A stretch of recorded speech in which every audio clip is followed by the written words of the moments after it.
नेपाल हिंसा की आग में अब तक कई लोग अपनी जान गंवा चुके हैं। जान गंवाने वालों में नेपाल के नागरिकों के साथ साथ कुछ भारतीय लोग भी अपनी जान गंवाने पर मजबूर हो गए। इन्हीं गंभीर हालातों के बीच नेपाल हिंसा में गाजियाबाद के ट्रांसपोर्टर की पत्नी की भी मौत हो गई। दरअसल गाजियाबाद के नंदग्राम इलाके की मास्टर कॉलोनी में रहने वाले रामवीर सिंह गोला ट्रांसपोर्टर हैं। वो अपनी पत्नी राजेश देवी गोला के साथ काठमांडू घूमने गए थे। दोनों हयात रेजिडेंसी होटल में ठहरे हुए थे। 9 सितंबर की देर रात होटल में अचानक अफरा तफरी मच गई। हिंसा करने वाले उपद्रवियों ने होटल में आग लगा दी, जिसके बाद चारों तरफ शोर शराबा, धुआं और आग की लपटें फैल गई। रामवीर और उनकी पत्नी राजेश हड़बड़ी में बाहर निकलने का रास्ता खोजने लगे। राहत बचाव टीम ने मौके पर पहुंचकर लोगों को रेस्क्यू करना शुरू किया। होटल के नीचे लोगों के लिए गद्दे बिछाए गए। जान बचाने के लिए दोनों पति पत्नी ने चौथी मंजिल से नीचे छलांग लगा दी, जिस पर गिरकर दोनों की जान तो बच गई, लेकिन पत्नी राजेश गंभीर रूप से घायल हो गए। इधर परिवार को जब नेपाल हिंसा की जानकारी मिली तो वो भी काफी परेशान हो गए। नेपाल में संपर्क की सारी सेवाएं बंद कर दी गई थी, जिसकी वजह से परिवार के लोग किसी तरह से उनसे कांटेक्ट नहीं कर पा रहे थे। लेकिन 2 दिन इलाज के बाद गुरुवार को महिला की मौत हो गई। ये खबर मिलते ही परिवार में कोहराम मच गया। दूसरी ओर रामवीर सिंह घायल अवस्था में एक राहत शिविर में मिले। पत्नी की मौत के बाद रामवीर बुरी तरह टूट गए और कहने लगे कि अब मैं कभी भी जीवन में नेपाल नहीं जाऊंगा। अपने साथियों को भी कह दूंगा कि वो नेपाल न जाए। वो हर साल नेपाल के पशुपतिनाथ मंदिर जाया करते थे।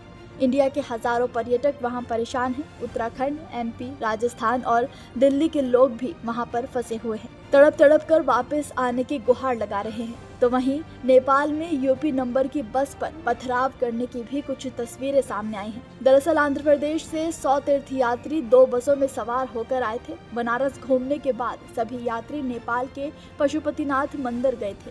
लौटते समय काठमांडू में उपद्रवियों ने बस पर हमला कर दिया।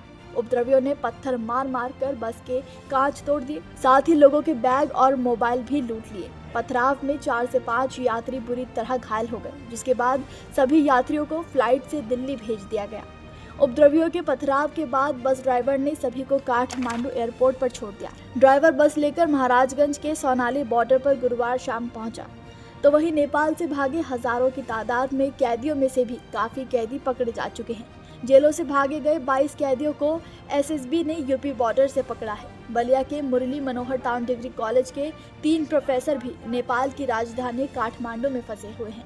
बदायूं के 24 लोग भी नेपाल के काठमांडू में फंसे हैं। सभी होटल में रुके हुए हैं और वीडियो जारी कर पीएम मोदी और सीएम योगी से मदद मांग रहे हैं। तो वहीं हैदराबाद की रंजना नेपाल में उपद्रव के दौरान फंस गई, लेकिन आज वो वापस लौट रही हैं। उन्होंने यूपी के बहराइच से रूपी डीहा बॉर्डर से एंट्री की है। तो वहीं दूसरी ओर अब हिंसा करने वाले जैनजी ही आपस में भिड़ते हुए नजर आ रहे हैं।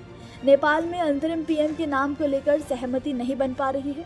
गुरुवार को इसे लेकर जैनजी 2 ग्रुप में बंट गए। इसके बाद सेना मुख्यालय के बाहर दोनों गुटों में हाथापाई तक हो गई। इसमें कई युवक बुरी तरह घायल हो गए। प्रदर्शनकारियों के एक गुट ने अंतरिम पीएम के लिए सुशीला कार्की के नाम को खारिज कर दिया। गुट का आरोप है कि सुशीला कार्की भारत समर्थक है और उन्हें ये स्वीकार नहीं है। गुट मांग कर रहा है कि काठमांडू मेयर बालेन शाह पीएम बने। अगर बालेन नहीं बनते हैं तो धरान मेयर हरका संपांग उनके पीएम उम्मीदवार होंगे। नमस्कार, मैं हूं मानक गुप्ता। अगर आपको हमारा ये वीडियो पसंद आया हो तो इसे लाइक और शेयर जरूर करें। और हाँ, हमें सब्सक्राइब और फॉलो करना ना भूलें, ताकि आप देश और दुनिया की कोई खबर मिस ना करें। तो जुड़े रहिए हमारे साथ और देखते रहिए News 24।